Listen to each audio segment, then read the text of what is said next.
punto nos acostumbramos a que 3 estudiantes son diluidos en ácido. ¿Qué día dejamos de buscar a los 43 desaparecidos de Ayotzinapa, México? ¿Desde cuándo es normal que son asesinadas más de 100.000 personas en un sexenio? ¿Por qué no pasa nada en México?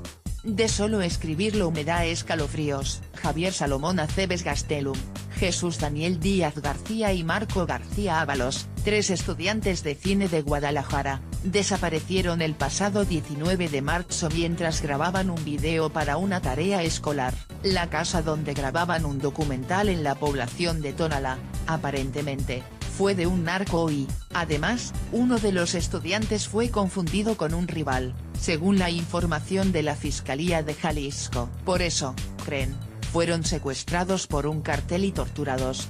Parte de la tortura consistió en tablazos en espalda y nalgas, luego fueron asfixiados con una soga en el cuello y sus cuerpos diluidos en contenedores con ácido clorhídrico para no dejar huellas, pero manchas de sangre permitieron su identificación. El cineasta Guillermo del Toro siguió muy de cerca el caso tras la desaparición de los estudiantes y al enterarse de su muerte escribió esto en un tuit: las palabras no alcanzan para entender la dimensión de esta locura. 3 estudiantes son asesinados y disueltos en ácido. El por qué es impensable, el cómo es aterrador. Los mexicanos nos hemos acostumbrado al horror, en ningún otro país del mundo ocurre esto. Es una terrible combinación de violencia extrema, de corrupción e incapacidad del gobierno para impedirlo, de cifras gigantescas y de casi absoluta impunidad. Y no pasa nada. En otros países, estoy seguro, todo se paralizaría hasta dar con los responsables y al exigirle cuentas al presidente y al gobernador del estado donde ocurrieron los asesinatos, pero la vida sigue igual en México. El presidente Enrique Peña Nieto estaba en Alemania cuando se aclaró el crimen y no hubo protestas masivas a su regreso a México. Al gobernador de Jalisco, Aristóteles Sandoval, lo escuché por la televisión enumerando sus supuestos logros contra la delincuencia, pero la realidad es que ninguno de los dos hizo nada para evitar el asesinato de 3 estudiantes que estaban haciendo su tarea. A esto hemos llegado. El sexenio de Peña Nieto, al llegar a los 104.000 homicidios dolosos, ya es el más violento en la historia moderna de México, más, incluso, que el del presidente Felipe Calderón.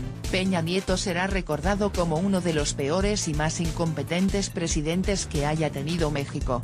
Ahora el asunto importante es qué va a hacer quien lo reemplace. Escuché con mucho cuidado el pasado debate presidencial y no percibí un sentido de urgencia entre los 5 candidatos para evitar tantas muertes. Que no nos maten debe ser la prioridad del próximo presidente.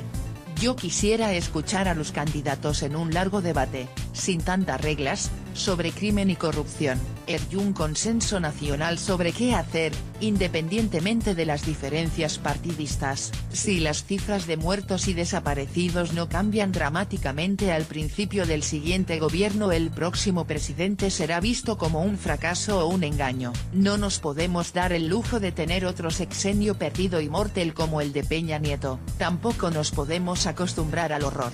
Es un falso decir que solo los criminales y los narcos se están matando entre sí.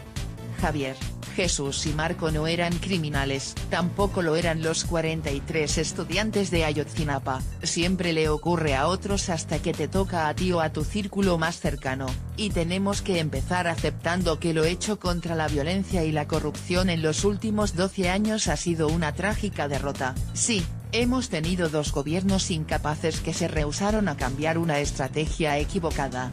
Pero la culpa también es nuestra. Dejamos a Calderón y a Peña Nieto cometer error tras error. Nunca los incomodamos lo suficiente como para obligarlos a corregir el rumbo. Su presidencia nunca estuvo en juego, siguieron jugando a gobernar y nos arrastraron al hoyo. Lo que está viviendo México es un horror. Reconocer esto es el punto de